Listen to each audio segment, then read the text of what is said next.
untuk sholat di Masjid Kebanggaan Masyarakat Aceh ini, dan mudah-mudahan dengan momen ini kita berharap seiring dengan semangat Idul Fitri yang tinggi ini, pandemi juga berakhir, dan yang paling penting terutama nilai persatuan dan kesatuan yang harus dijaga kembali sebagai bagian penting dari hakikat Idul Fitri.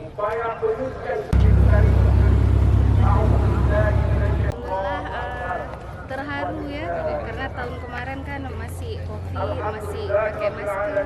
Tahun ini kan udah nggak pakai masker lagi. Terharu lah pokoknya. Lihat udah ramai-ramai lagi. Biasa tahun kemarin pergi jam 8 itu masih ada saf paling depan. Ini saking ramainya udah di belakang. Ini dapat belakang ya? Dapat di belakang, padahal udah cepat juga dari datang kan. Karena ramai kali tahun ini mungkin ya.